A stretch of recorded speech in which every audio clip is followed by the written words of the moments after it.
जाहिलिया का मक्का, हज़रत उमर इब्न खत्ताब चल रहे हैं ऐसे ऐसे करके, ऐसे तो नहीं था Mecca. Actually they really had some serious qualification of leadership. कबीले का लीडर कैसे डिसाइड करते थे, बड़ा बेसिक प्रिंसिपल्स अभी भी अप्लाई करते हैं हम। हुसैन अलैहिस्सलाम ने करबला के वक्त जाते वक्त कूफे में कहा था, I invoke the treaty of Hilful फदूल।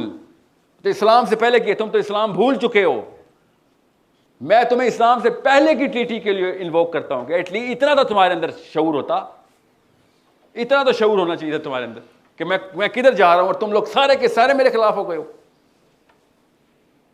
गौर से समझे इस बात को। मैं क्यों बता रहा हूं कि नबी इस्लाम ने जब इस्लाम प्रेजेंट किया, क्या मसले आए? सारे मसले आए। Assassination attempt over attempt over attempt, isolation, पूरी फैमिली आइसोलेटेड, यहां तक कि शहर से निकाल दिया गया। इसको हम हिजरत कहते हैं। यस,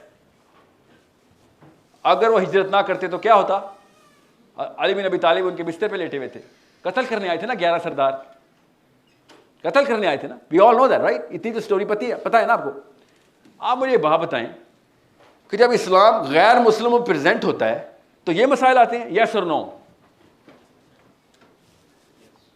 यस आए ना, हमें पता है ना, सीरा में नहीं पता हमें। मक्का में जो हुआ है, इस्लाम ओरिजिनल हालत में प्रेजेंट हो तो ये मसले आते हैं। यस, तो आजकल के मुसलमान को अमेरिका के सेंटर में बैठ के, इंग्लैंड के सेंटर, स्वीडन में बैठ के जब इस्लाम प्रेजेंट करता है तो वो ऐसे क्यों आते हैं? Oh my God, such an amazing religion, win win. First question that I actually asked to myself कि ये क्या हो रहा है? जब इस्लाम ओरिजिनल हालत में प्रेजेंट किया गया था तो अपने बच्चे ने प्रेजेंट किया था, उनकी अपनी फैमिली ने प्रेजेंट किया था, और सारे के सारे कत्ल करने के लिए आ गए थे मेरे नबी को। और अब गैर कॉकेशियन, गैर अमेरिकन, देसी अरेबियन एंड पाकिस्तानी जब अमेरिका में सेंटर में खड़े होकर इस्लाम प्रेजेंट करते हैं, all of Mecca comes and hugs them कि this is the kind of religion we want to be. Islam is now the fastest growing religion in the world. Don't you think there is a big problem here?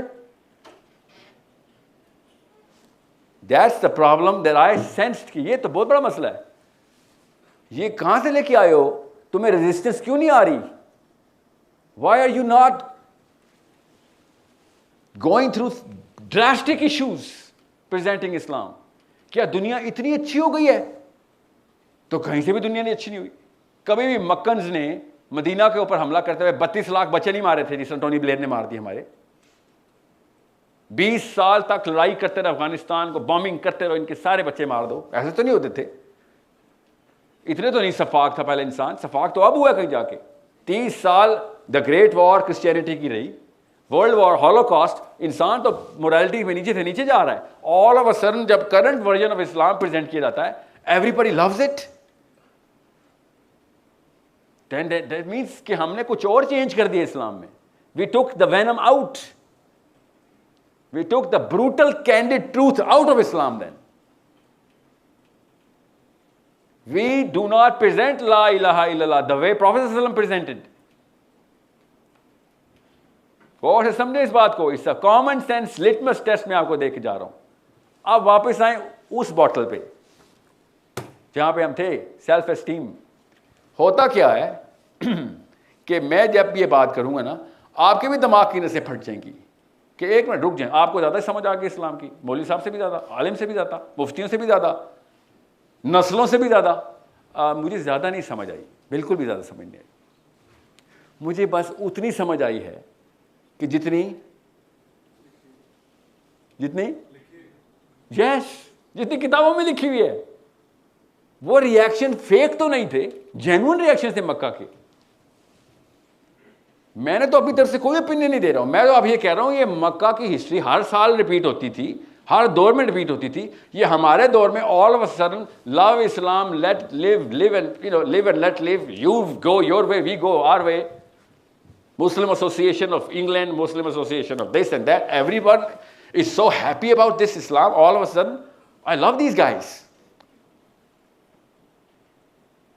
अब आए यहां पे इस bottle में हो ये रहा है कि इस्लाम को, कुरान पाक को साइकोलॉजी की किताब बना के समझा के जाऊंगा आपको 5 मिनट में, फिक्र न करें। जितना भी इस्लाम कुरान पाक में अल्लाह ताला ने डाल के दिया हमें ना, उसका 30% प्रेजेंट किया जा रहा है।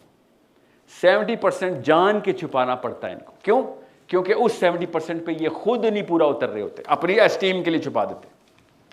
और यहूदियों ने एग्जैक्टली कि अल्लाह ताला ने यही बताया था कि बाद आयतें सामने करेंगे, बाद छुपा लेंगे। क्यों छुपाएंगे बाद? क्योंकि उससे उनकी डोमिनेंस हायरार्की में वो फेल हो जाते कि फिर खुद क्यों नहीं पूरा उतरते।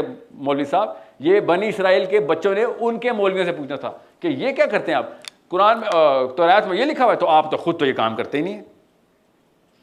इसलिए उन्होंने बाद आयतें छुपानी शुरू करनी थी। हमें क्या बताया जाता है? वो बाद आयतें इसलिए छुपाते थे, मुझे खुद बताया गया है, दूर नहीं, इस्लामाबाद नहीं बताया गया कि वो बाद आयतें इसलिए छुपाते थे बिकॉज उन्होंने कोई कंस्पिरेसी की हुई थी अपनी कुर्सी पकड़ने के लिए, प्रीस्ट छूटना चला जाए उनके हाथ से। या इसका मतलब क्या है सर? इसका मतलब साइंस में हमें पता है, यही हो रहा है। चाहे गामदी साहब हो, चाहे दाइश हो, चाहे सेंट्रल डेफिनेशन हो, वो मतलब बता ही नहीं रहे कुरान पाक का। मैं आपको बताता हूं एक आयत, सिंपल सी आयत बताता हूं, साइकोलॉजी की आयत बताता हूं सूरह बकरा में, कि अल्लाह ताला ने ना जहाद तुम्हारे लिए, तुम्हारी बेहतरी के लिए फर्ज किए और तुम इसको अपने नुकसान की चीज समझ बैठे। साइकोलॉजी की आयत है, अल्लाह ने साइकोलॉजी बताई ना, तुम्हारी बेहतरी के लिए। बेहतरी कैसे? मैं तो मर जाऊंगा या अल्लाह। हाँ, तुम्हारी बेहतरी का मतलब है इन द ग्रुप सेंस, तुम्हारी बेहतरी के लिए। अब मैं बताता हूं इसका साइकोलॉजी में मतलब क्या है। और ये मत समझिएगा मैं सिर्फ जहाद की बात कर रहा हूं। हाँ, one of those guys who does not believe कि jihad is the purpose of a Muslim. I believe system is the purpose of the Muslim. Jihad is just another instrument. अब हुआ क्या है, चूंकि अमन के दौर का लिटरेचर हमारे पास आया, तब तो कोई जहाद चल ही नहीं रहा था मुसलमानों में। उन्होंने क्यों लिखना था जहाद का? उन्होंने इंटरप्रिटेशन की है सिस्टम इंप्लीमेंटेशन की।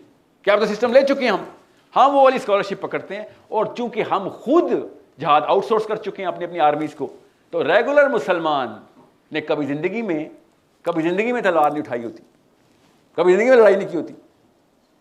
लड़ाई करने वाले होते तो आप लम्स में होते, तो एफसी में होते ना। होता क्या है बेटा, गौर से सुने इस बात को, स्पेशली बॉयज गौर से सुने। अल्लाह ताला ने कहा है कि भैया बात सुनो, उमर खताब की मैं आपको लिटरल केस स्टडी बताऊंगा अल्लाह ताला की आयत के ऊपर, कि ये तुम्हारी साइकोलॉजी वीक कर देगी अगर you are not in action every single day. Action के अंदर रहना। एक्शन का मतलब क्या है? Some sort of corrective measure लो, कहीं पे गलती हो रही है हाथ से पकड़। आप पूछें किसी भी गांधी साहब से या इवन तकी उस्मानी साहब से भी, या किसी भी देवबंदी से या बरेलवी से, किसी से ही पूछें कि सर ये हाथ से पकड़ वाली फिलॉसफी कैसे समझ आ सकती है? ये तो समझ ही नहीं आ सकती। नहीं, ये हुकूमत का काम है। अच्छा, तो खैरुल उम्मा अल्लाह ने बोला है, ये तो इंडिविजुअल साइकोलॉजी। नबी अलैहि सलाम ने कहा था कि जब भी तू कोई बुराई देखेगा पहले हाथ से पकड़ेगा। ये तो गोरे की नफ्सियात की उलट है। गोरा तो कहता है यार पहले बुरा मानो, फिर बताओ, नहीं मानता, ढीठ हो गया तो मार लो, तो लगाओ उसको। इस्लाम ने उल्टा कर दिया कि जैसे बुराई देखो एकदम हाथ से पकड़ लो। यस, हम सबको पता है ना, ये चक्का तो पूरा ही नहीं उतर सकता करंट साइकोलॉजी के ऊपर। उतरता है ना, बताऊं कब उतरता है? जब आपकी अपनी बच्ची को उठा के भाग रहा होता है ना, तब ये चक्का पूरा उतर आता है। तब आप नहीं कहते यार दिल ने बुरा जाना था आप सबने। आप क्या कहते हैं कि कितने तुम लोग गैर मुस्लिम हो यार, पकड़ा क्यों नहीं एक बंदा मेरी बच्ची को पकड़ा था? तो तुम क्या कर रहे थे सारे? कॉमन सेंस का सवाल है ना, कि जब आपकी बेटी को कोई पकड़ेगा तो आपको मुसलमान चाहिए होगा उस वक्त। कौन सा वाला? ओरिजिनल वाला। और जब किसी की बेटी की बारी आएगी तो सर मैं दिल में बुरा जाना था।